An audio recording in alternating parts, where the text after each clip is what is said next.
Good morning friends. Last class में हम लोगों ने देखा था वर्नर्स थ्योरी। ठीक है, तो अभी वो वर्नर्स थ्योरी कंप्लीट नहीं हुआ था, हमने जस्ट स्टार्ट किया था। और मैंने आपको बताया था कि वर्नर ने क्या किया कि सिंपल सॉल्ट और सिंपल मॉलिक्यूल को आपस में मिलाया। जब मिलाया तो उन्होंने देखा कि एक से ज़्यादा तरह के कंपाउंड बने और सभी की प्रॉपर्टीज़, कलर वगैरह सब क्या था, एक दूसरे से डिफरेंट था। ठीक है, तो उन्होंने कंक्लूजन क्या निकाला कि जो भी कोऑर्डिनेशन कंपाउंड्स होते हैं उनके पास दो तरह की वैलेंसी होती है, प्राइमरी वैलेंसी और सेकेंडरी वैलेंसी। ठीक है, तो इसके बारे में अभी हमने नहीं देखा था, हम अभी आज देखेंगे। फिर हमने बताया था आपको लास्ट में कि जो कोऑर्डिनेशन कंपाउंड्स होते हैं तो स्क्वायर ब्रैकेट के जो बाहर आयन स्फीयर होता है, चाहे पॉजिटिव का चाहे वह नेगेटिव का, वो एक दूसरे से आयनिक बॉन्ड से जुड़े होते हैं। और जो कोऑर्डिनेशन बॉन्ड के जो मतलब स्क्वायर ब्रैकेट के अंदर होते हैं, वो जो लिगेंड्स होते हैं वो सेंट्रल मेटल से कोऑर्डिनेशन बॉन्ड से जुड़े होते हैं। तो ये कुछ स्ट्रक्चर मैंने आपको बनाए थे। तो चलिए थोड़ा प्राइमरी वैलेंसी और सेकेंडरी वैलेंसी के बारे में थोड़ा और जानते हैं।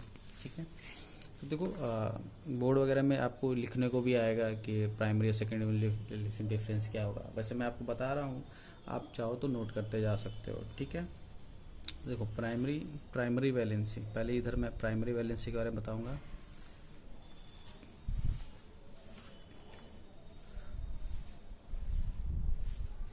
वैलेंसी, और इधर मैं सेकेंडरी वैलेंसी के बारे में बताऊंगा।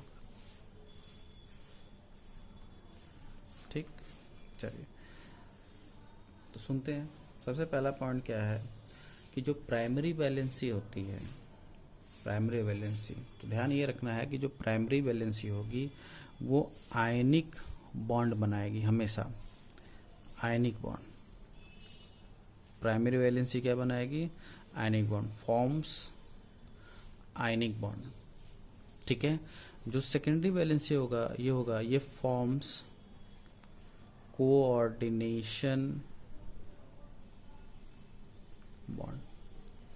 तो ध्यान रखना है कि प्राइमरी वैलेंसी हमेशा क्या फॉर्म करेगा? आयनिक बॉन्ड फॉर्म करेगा। सेकेंडरी वैलेंसी जो होगा वो हमेशा क्या फॉर्म करेगा?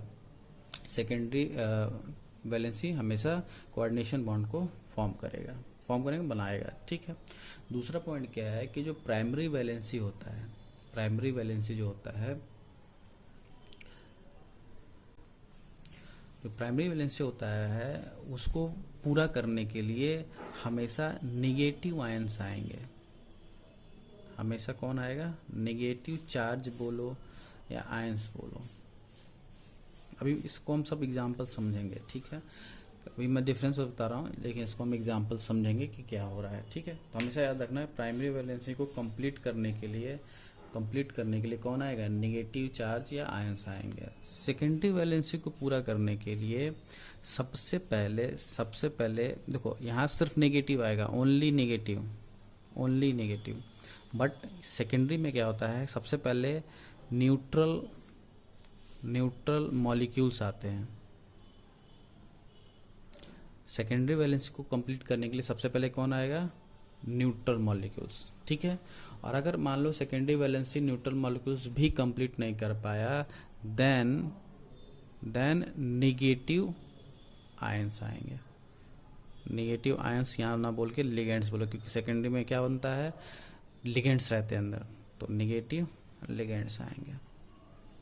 इसको मॉलिक्यूल्स ना बोल के इसको भी लिगेंड्स बोला जा सकता है। न्यूट्रल लिगेंड्स सबसे पहले कौन आएगा? Neutral ligands. और अगर न्यूट्रल लिगेंड्स से भी पूरा नहीं हुआ सेकेंडरी वैलेंसी, तो फिर कौन आएगा? नेगेटिव लिगेंड्स आएंगे उस सेकेंडरी वैलेंसी को पूरा करने के लिए।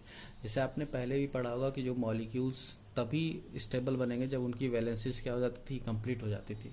तो तब वैसे ही यहाँ पर भी जो कोऑर्डिनेशन कंपाउंड बन रहा है, यहाँ पर भी तभी स्टेबिलिटी बनेगी जब उसकी प्राइमरी वैलेंसी और सेकेंडरी वैलेंसी दोनों कंप्लीट हो।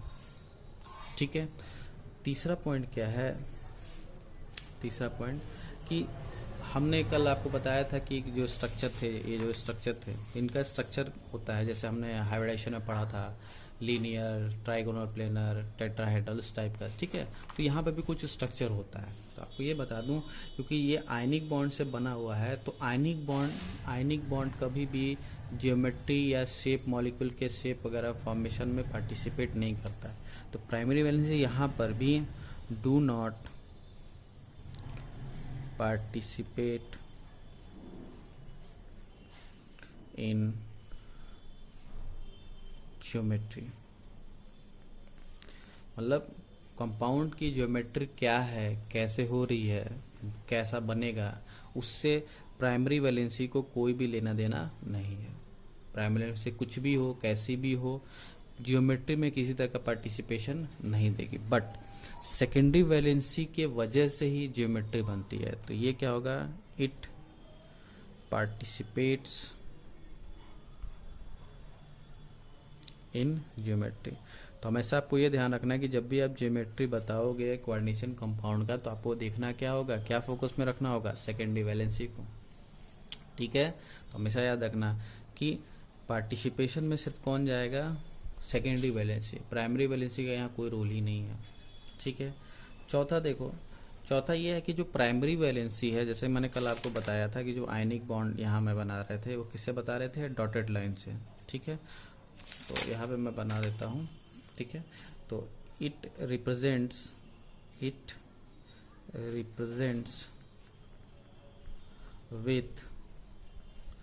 डॉटेड लाइन कि जो आप प्राइमरी वैलेंसी है उसको आप किससे रिप्रेजेंट करोगे, डॉटेड लाइन से, और जो सेकेंडरी वैलेंसी है उसको सिंगल हेडेड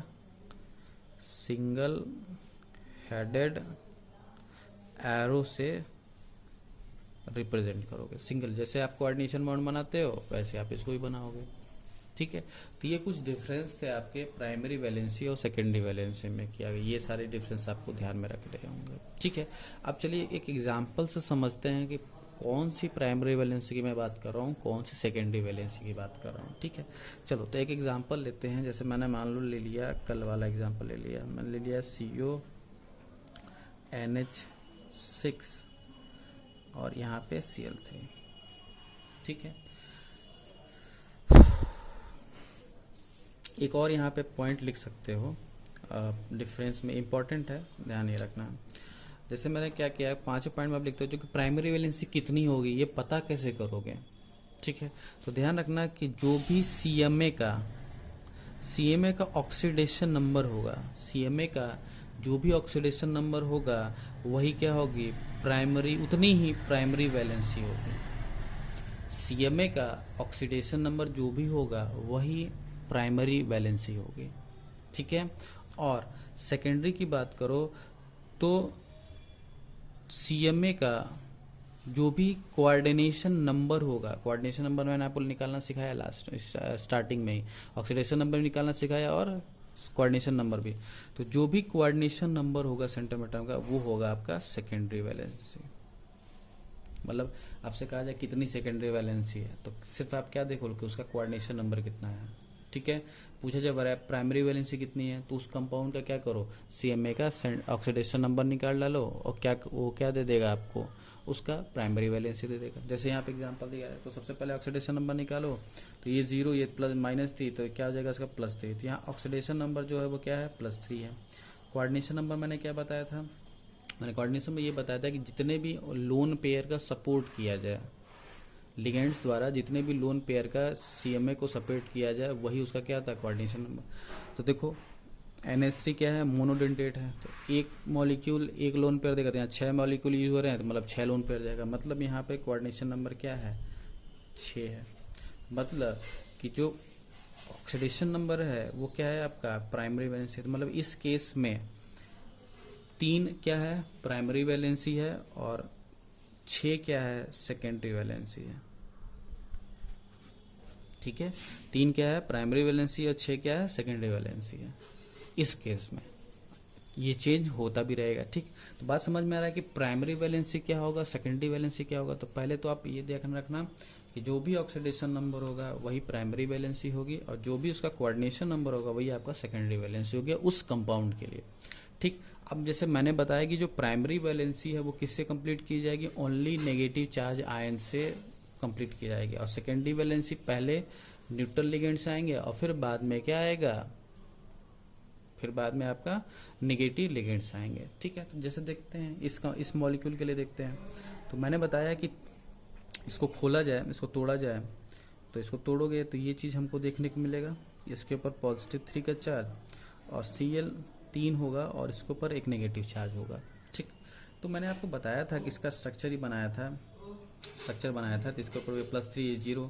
तो देखो यहाँ पे 3 नेगेटिव आयंस हैं, ठीक है, और इसकी प्राइमरी वैलेंसी भी कितनी है 3, तो वो कंप्लीट होनी चाहिए।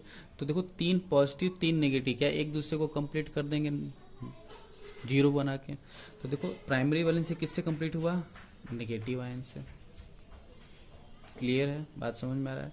प्राइमरी वैलेंसी किससे क्लियर होगा, नेगेटिव चार्ज से। ठीक, उसके बाद तो प्राइमरी तो कंप्लीट दिख रहा है हमको, अब सेकेंडरी देखा जाए। सेकेंडरी किससे, तो सेकेंडरी के लिए हमको पहले न्यूट्रल, और अगर न्यूट्रल नहीं हुआ तो फिर कौन आएगा, नेगेटिव।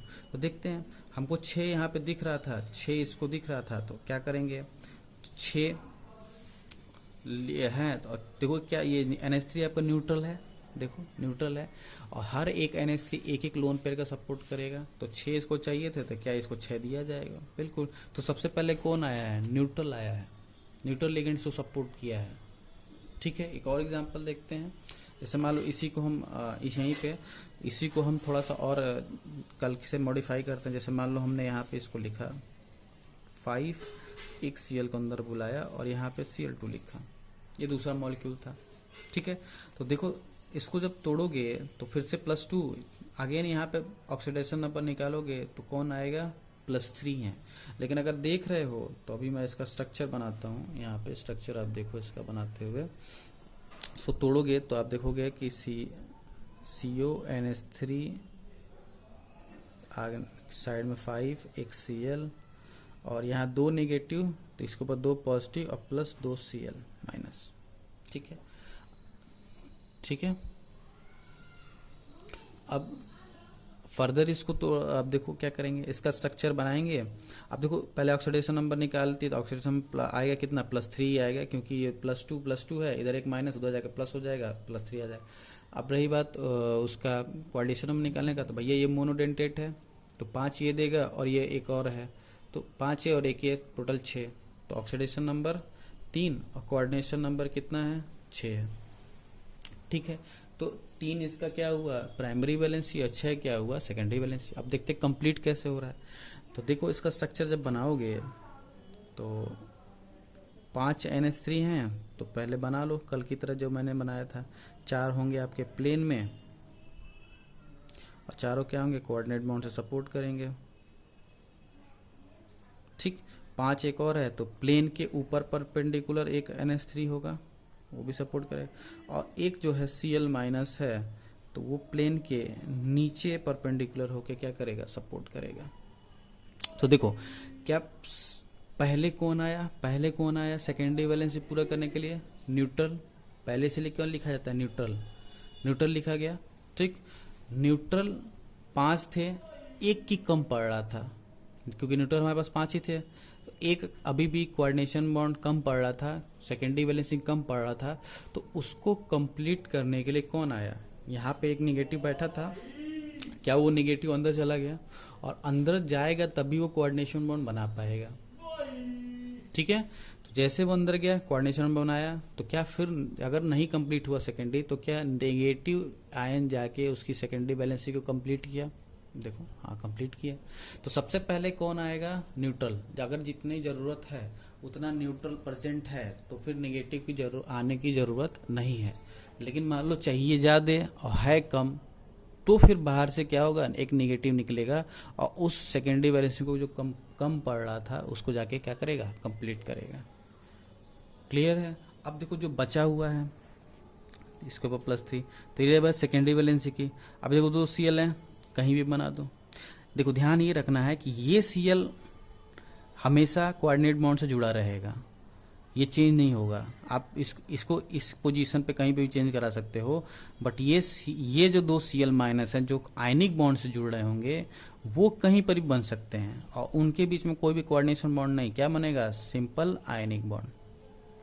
लेकिन यहाँ पे क्या होगा, यहाँ पे कोऑर्डिनेशन बॉन्ड भी बनेगा, और इसके ऊपर नेगेटिव चार्ज है इसलिए यहाँ पे आयनिक भी बनेगा। तो ये ध्यान रखना कि अगर कोई बाहर से नेगेटिव लिगेंड अंदर जाता है, बाहर से कोई नेगेटिव आयन कोऑर्डिनेशन स्फीयर के अंदर जाता है, तो वो वहाँ पे कोऑर्डिनेट बॉन्ड तो बनाएगा ही बनाएगा, मतलब प्राइमरी वैलेंसी को सॉरी सेकेंडरी वैलेंसी को सेटिस्फाइड तो करेगा ही करेगा, साथ में प्राइमरी वैलेंसी को भी सेटिस्फाई करेगा।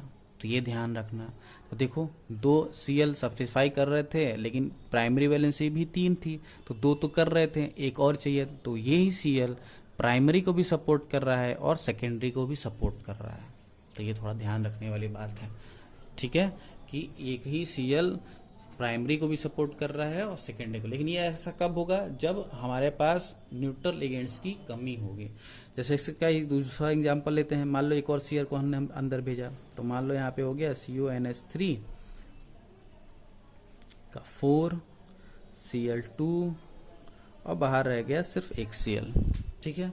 इसको तोड़ोगे तो हो जाएगा CONH3 4 Cl2 और एक माइनस के ऊपर एक प्लस प्लस एक Cl माइनस, ठीक।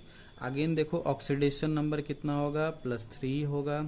कोऑर्डिनेशन नंबर कितना होगा, 4 और 2 6, अगेन 6, मतलब प्राइमरी वैलेंसी 3, सेकेंडरी वैलेंसी 6, ठीक है। अब देखो अब कैसे इसका स्ट्रक्चर बनाओ, तो बनाओ तो 4 NH3 हैं, तो 4 प्लेन में NH3 को रख दो,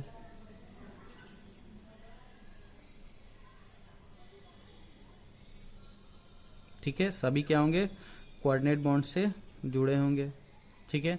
2 Cl है, एक ऊपर Cl माइनस और एक नीचे Cl माइनस, परपेंडिकुलर प्लेन के ऊपर और एक प्लेन के नीचे, ठीक है। बताओ क्या कोऑर्डिनेशन नंबर 6 था, 6 वैलेंसी इसको कोऑर्डिनेशन बॉन्ड चाहिए थे, क्या 6 बन रहे हैं, 4 NH3 से और 2 Cl से। तो देखो सबसे पहले कौन आया, न्यूट्रल। अगर न्यूट्रल कम पड़ा तब जाके बाहर से हमको फिर क्या बुलाना, 2 Cl माइनस को बुलाना पड़ा, और वो क्या कर रहे हैं, सेकेंडरी वैलेंसी को कंप्लीट कर रहे हैं। क्लियर है, ठीक है। अब एक Cl बचा है, तो एक Cl क्या कर रहा है, कहीं पे बना दो, कहीं पे बना दो। वो किससे जुड़ेगा, आयनिक बॉन्ड से। तो ये जो डॉटेड लाइन बना रहा हूं ये आपका क्या है, आयनिक बॉन्ड,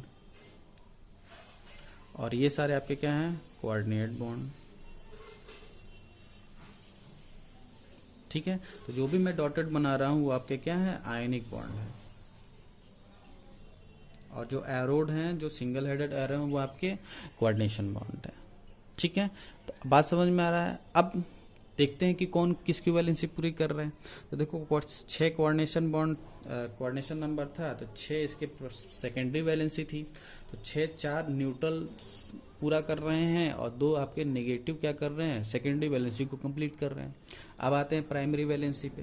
प्राइमरी वैलेंसी भी 3 है, तो एक प्राइमरी वैलेंसी Cl माइनस जो आयनोस्फीयर में था वो कंप्लीट कर रहा है।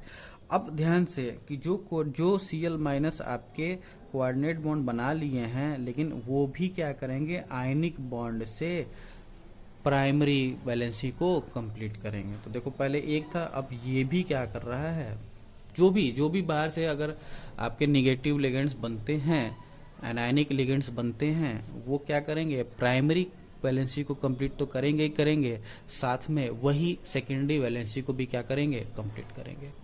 तो कुछ बात समझ में आ रहा है कि प्राइमरी वैलेंसी में किसको बोल रहा हूँ और सेकेंडरी वैलेंसी इसको बोल रहा हूँ। क्लियर है, बात समझ में आ रहा है।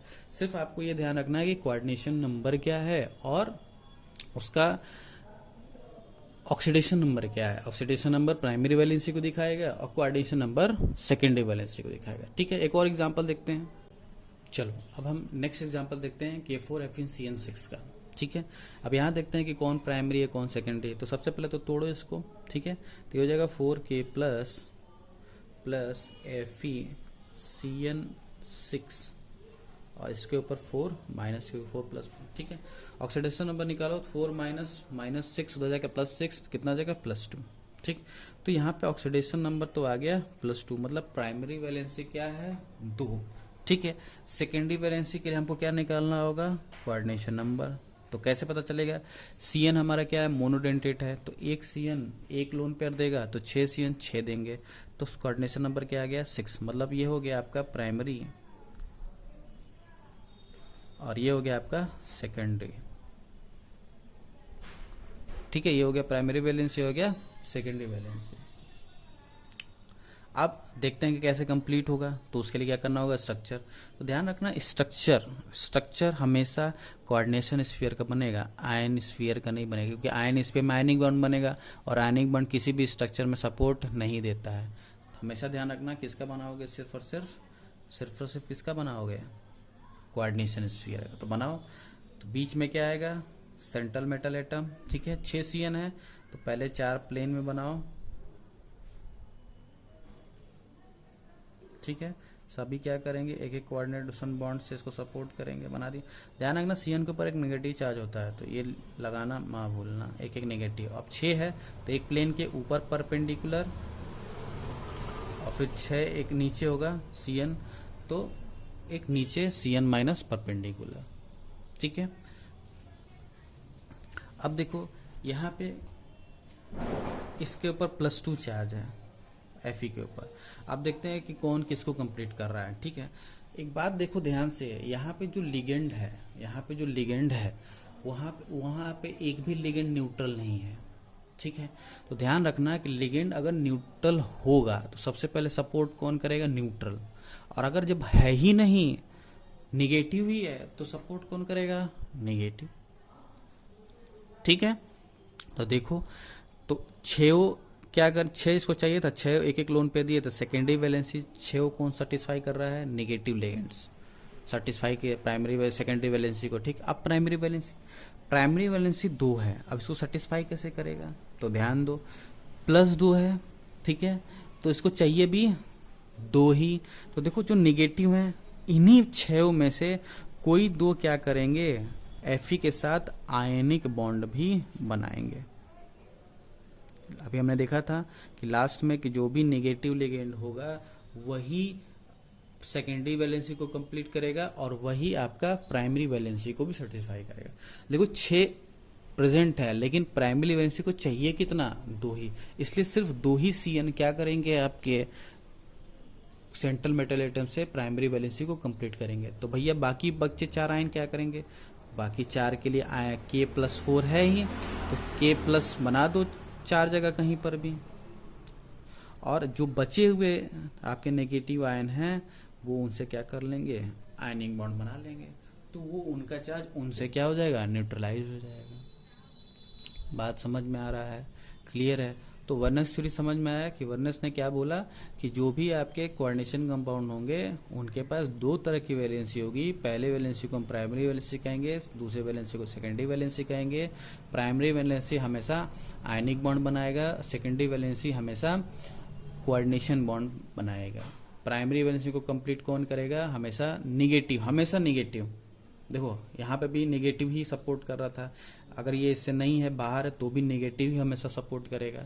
लेकिन सेकेंडरी वैलेंसी को सबसे पहले न्यूट्रल, और अगर न्यूट्रल प्रेजेंट नहीं है या अगर न्यूट्रल की कमी हो रही है तब जाके निगेटिव आएगा। लेकिन प्राइमरी वैलेंसी को कभी भी न्यूट्रल सपोर्ट नहीं कर पाएगा। क्लियर है, ठीक है। थोड़ा सा और पढ़ना, ठीक है। आज की क्लास यहीं ख़त्म करते हैं, यहीं रोकते हैं। मैं थोड़ा सा आप लोगों को बताना चाहता हूँ कि अगला जो हमारा टॉपिक है वो हम जो पढ़ने वाले हैं वो है VBT, वैलेंस बॉन्ड थ्योरी, इसी कोऑर्डिनेशन कंपाउंड में।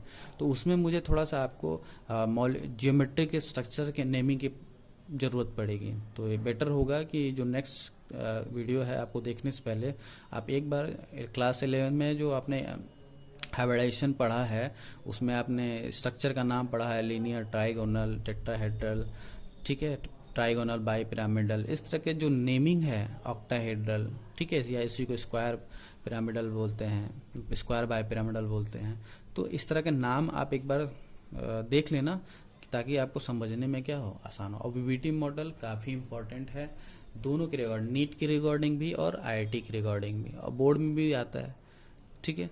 तो सबसे इम्पोर्टेंट आपका क्या है, अभी तक जो हमने पढ़ा है, अगर उसमें हम IIT और नीट की बात करें तो एक IUPAC इम्पॉर्टेंट था, ठीक है। दूसरा उसमें आपको ऑक्सीडेशन नंबर, कोऑर्डिनेशन नंबर निकालना इम्पॉर्टेंट था, ठीक है। और तीसरा अब जो हम पढ़ने वाले हैं सबसे ज़्यादा क्वेश्चन यही आता है VBT मॉडल से, कि वैलेंस बॉन्ड थ्योरी से, ठीक है। उसमें आपको हाइब्रिडेशन यहाँ पर भी निकालना होगा, तो वो हाइब्रिडेशन निकालने को आएगा, और साथ ही साथ आपको स्ट्रक्चर बताना होगा कि स्ट्रक्चर क्या होगा, ठीक है। तो इतना आप पढ़ के आना, ये आप देख लेना बस, तो नेक्स्ट क्लास में आपको इजीली समझ में आएगा। ठीक है, तो आज यहीं ख़त्म करते हैं। Thank you.